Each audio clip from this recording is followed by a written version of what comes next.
And on that basis, what D, R1 shall withdraw application under 39(2)(a) of the CPC. So it complies order 11/11/2022. The division bench in FAO is number 146 of 2024.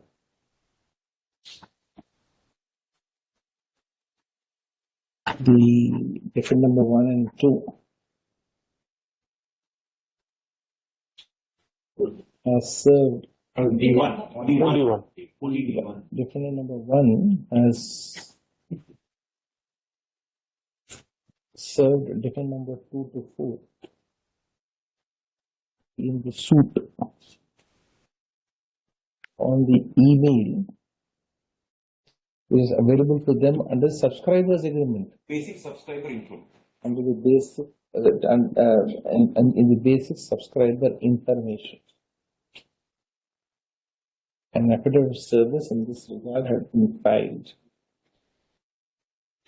Same is taken on record. So the seal cover has been opened, perused, and kept back in the seal cover.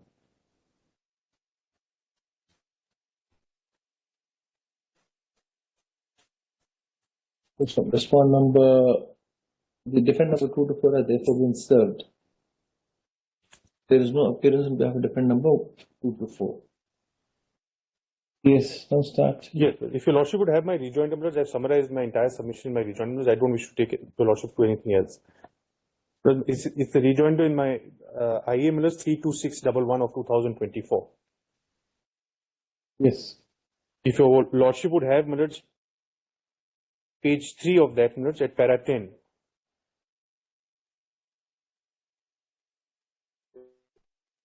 I have set out what are the defamatory imputations against me. That the ANI page hosted on the platform contains numerous misleading comment statements that defame, disparage the plaintiff as set out in the plaint.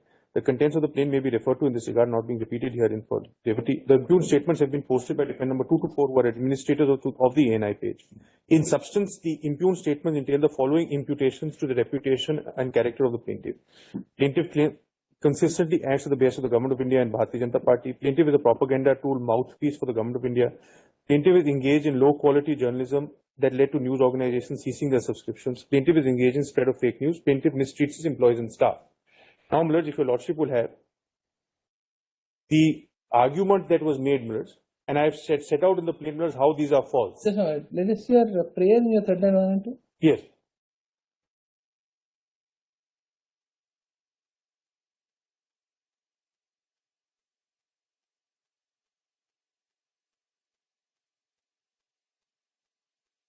It's at page 7.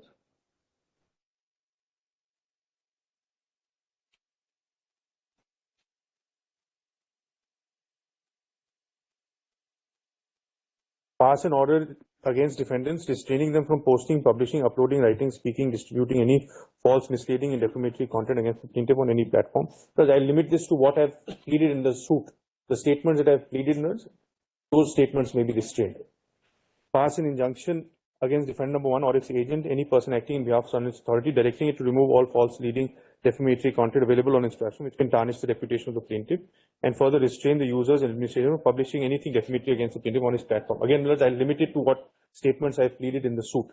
Pass an order directing defendant number 1 or its agents, any person acting on his behalf under its authority to remove protection status imposed on the ANI page. Pass an order directing defendant number 1 to disclose the identity of defendant number 2 to 4, providing the name, contact, and other relevant information. So, for today, I'm only pressing prayer A and B. Let's see your plaint. Yes, the lordship will have my amended plaint. The defamatory statements are at page 11. Just one. Yes.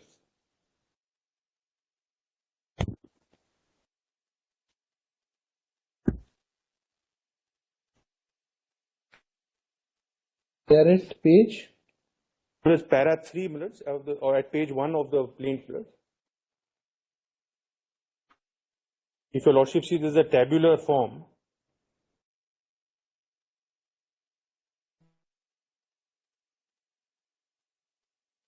and if your lordship sees, I have reproduced all the statements that there are.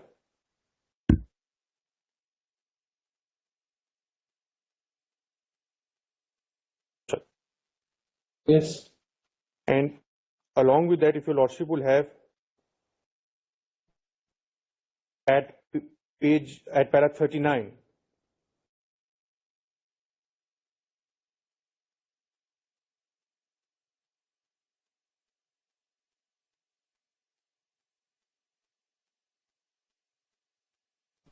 but I have also reproduced the statements in a table chart for your lordship's use. The argument made on the other side was, I'm sorry. Yes, yes. The argument made on the other side was that these statements are borne out by two prior articles in the caravan and the ken, which therefore bring into the ken of the question of limitation and my somewhat acquiescence to those articles having not sued them. But I have, in my rejoinder, pleaded specifically that the ken articles, firstly, the ken and caravan articles, firstly, don't bear out these statements. Secondly, these are designed to attract a larger and a different audience. Ken and caravan are behind paywalls. Wikipedia is free to the world. The lordships have considered the view and cover, where the second, as per the first publication rule, unless the publication is materially different, number one, two, it is, even if it's the same, it is designed to attract a different or a larger audience. I would have an independent cause of action. Yes.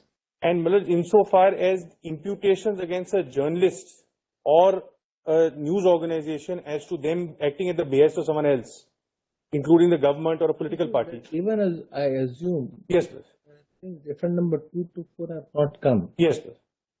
And I injunct defendant number 2 to 4. Yes, sir. From future publication. Yes, sir. As far as the defendant number 1 is concerned. Yes, sir. Looking at their model. Let's assume 3 more persons come. Yes, sir. And 3 more persons come relying on the very same documents. Yes, sir. Then, according to you, defendant number 1 must identify those documents, must scrutinize those documents, and then not upload it in their website. No. What, assume for a minute, which is a argument against myself, that defendant number 1 is intermediary.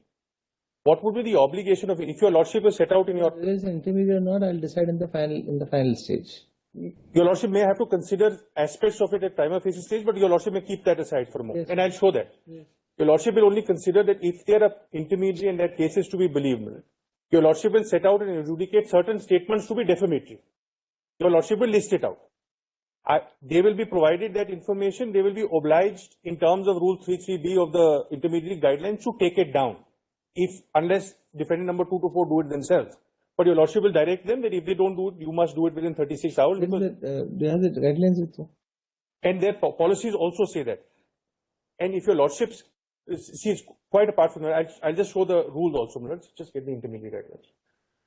If your lordship sees, obviously they will, if they are an intermediary, they are not entitled to adjudicate future speech. I will have to come back to your lordships, either by way of an independent suit or induced suit.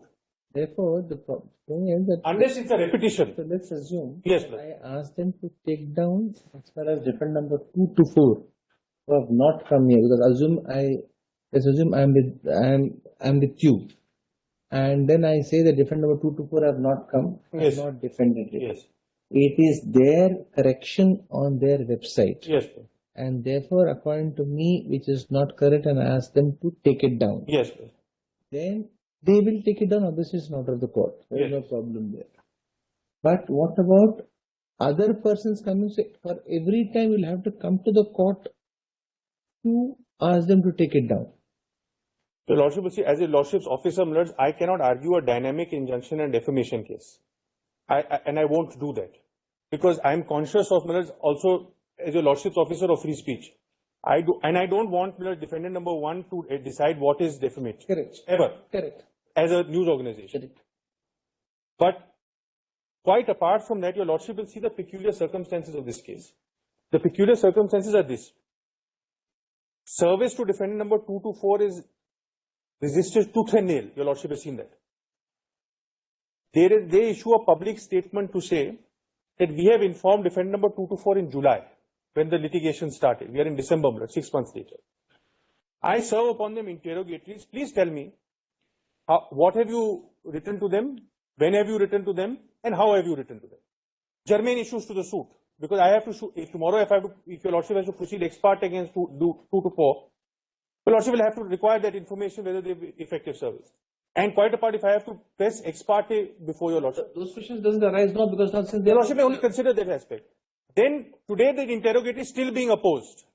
They have still not disclosed as to prior to the affidavit of prior to the service in terms of the division bench order, what was it that they had communicated to defendant number 224? On this question, will that be now germane once if service have already been effected? Your lordship will say it will be germane for the question whether they are an intermediary or not, or whether they are acting in concert with defendant number 224. Number one. Number two, your lordship will see that in this case, they have provided, as per their own public statement, they are providing funding the defense of defendant number 224. Now, would that come within the ken of an intermediary under That sentence? they made a public statement, not denied, that they are funding the legal defense of defendant number 224. But they are not. Your lordship will, today they are not here, but your lordship will see the public statement that we have told them, and the defendant number 224 have issued statements to say that Wikipedia has given us lawyers, we have taken their advice. Now, intermediary under section 2W of the Information Technology Act is limited to providing communication links, to facilitating the communication. And your lordship will have to consider whether this is outside the ken of what an intermediary is. An intermediary by its very nature is to be passive unless apart from the specific grounds set out in the intermediary guidelines. That's what they say in the written statement. That they are passive.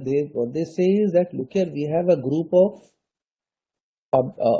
persons who can sort of amend or add or subtract Yes, their page. yes, please. And therefore, we only leave it to them and their good conscience. We only have a code of conduct for them to act on. Yes, please. And so, if they violate that code of conduct, then we'll definitely come on them. Yes, please. Now, that's why I said so. Therefore, as far as No, it's not as simple as that. Why I'm saying this, your lordship contrast this with any other intermediary. You contrast this with your lordship, say YouTube. A user uploads a video on YouTube, unless it is found wanting of YouTube's guidelines, that video goes. It is there, it is for everybody to view. There's no third party or third user who will interfere. If YouTube finds that it is contrary to their policies, it is child pornography or something or the other, they'll take it out.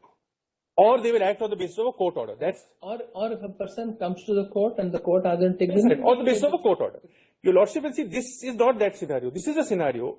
Your lordship will see this as an example in YouTube. A user A uploads a video. User B has higher editing rights.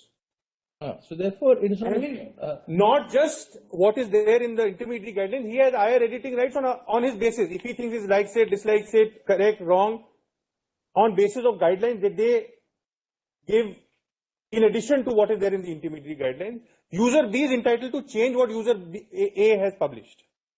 So what in fact it does is, if your lordship has section 79, what section 79 prohibits, they outsource to another user. If your lordship sees, user A uploads certain content on Wikipedia.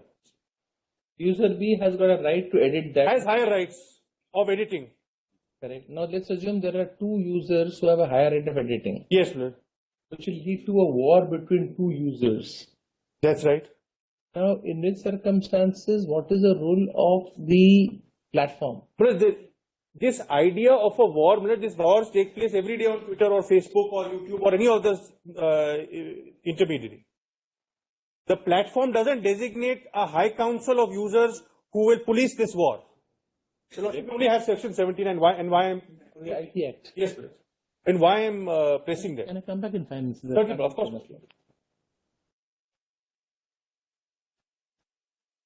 By when will you by when will you bring your replies on record? But in a day or so, Well, the reply to my injunction is on record, therefore the rejoinder.